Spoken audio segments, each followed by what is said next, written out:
Bismillahirrahmanirrahim. Assalamualaikum warahmatullahi ta'ala wabarakatuh. Alhamdulillah rabbil alamin wa bihi nasta'in ala umurina waddin. Wassalatu wassalamu ala asyrafil anbiya wal mursalin wa ala alihi wa sahbihi ajma'in. Qala rabbi shrah li sadri wa yassir li amri wa hlul 'uqdatam min lisani yafqahu qawli. Allahumma rzuqna ya rabbana fahman nabiyyin fa hafizal mursalin wa ilhama malaikatil muqarrabin fi 'afiyati wa salamah bi rahmatika ya arhamar rahimin. Bertemu kita dalam siri yang ketiga, perkongsian ilmu. Diharapkan dengan perkongsian ini insya-Allah hari demi hari kita jadi orang yang beruntung di sisi Allah Subhanahu wa taala. Hari ini kita akan sentuh hikmah yang ke-48 dalam kitab Syarah Al-Hikam Syekh Al-Imam Tajuddin Ahmad bin Muhammad, dengan kata lain adalah Syekh Atha'illah Iskandari. Hikmah ke-48, sebahagian tanda matinya hati. Hari ini sedang mendengar yang dirahmati Allah Subhanahu wa taala. Bila hati mati, kita tidak nampak lagi kebenaran di depan mata kita. Kita hanya akan melihat, kita akan meraba di sana sini, dan kita tak kenal siapa tu Allah Subhanahu wa taala. Apabila mata kita telah diletak dengan duit 50 sen letak depan mata kita, maka apa yang kita akan nampak? Kita akan nampak duit sahaja. Sedangkan di sebalik mata, di sebalik duit tersebut, ada gunung yang cantik, ada gunung yang besar, ada pemandangan yang hebat. Tetapi bila matinya hati, maka mata tersebut tidak dapat melihat dengan baik. Sebab itu dalam hikmah 48 ini berkata Syekh Zarruq, min alamati mautil qalb adamul huzni ala ma fataka minal muwafiqati wa tarkun nadami ala ma fa'altahu min wujudiz zallat. Maksudnya, sebagai tanda matinya hati ialah jika tidak berasa sedih, susah kerana tertinggalnya suatu amal kebaikan, kewajipan juga tidak menyesal jika terjadi suatu pelanggaran dosa. Allahu Akbar. Hati ni jadi mati. Kita bila buat satu kebaikan, kita rasa susah sangat. Bila berlaku dosa, kita tak rasa apa-apa. Allahu Akbar. Sedangkan Ibnu Mas'ud berkata, orang mukmin bila melihat dosa dirinya seumpama dia berada di bawah bukit yang akan menghempaknya. Berada di sebelah lereng bukit, macam gunung tu akan menghempak dia. Tetapi seorang munafik melihat dosanya seumpama lalat yang dihinggap di atas hidungnya, maka dia menepisnya dengan tangan dan terbanglah lalat tersebut. Begitu mudah.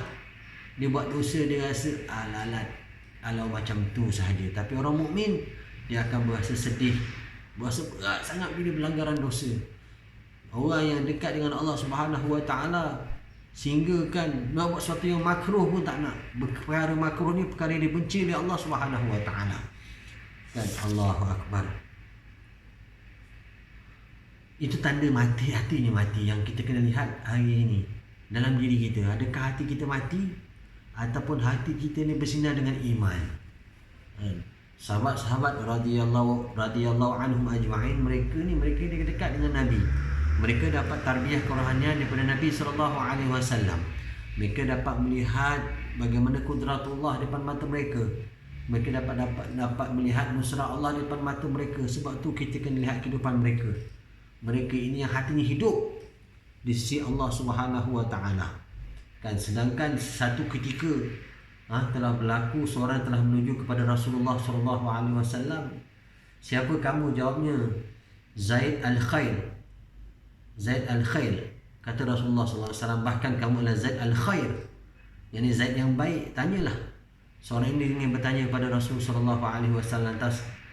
Lantas Zaid al-Khair ini bertanya kepada Nabi, aku datang kepada kamu nak tanya tentang tanda Allah Subhanahu wa taala suka kepada seseorang dan tanda Allah Subhanahu wa taala tidak suka dengan seseorang. Maka jawab Nabi sallallahu alaihi wasallam,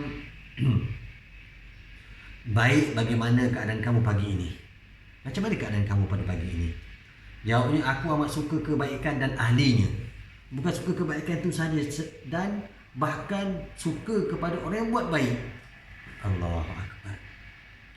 Suka beramal dengannya, dan apabila luput daripada itu, aku amat rindu dan akan melakukannya. Bila datang solat berjemaah di masjid, dia rasa rindu untuk datang kepada masjid kembali. Rindu untuk buat kebaikan.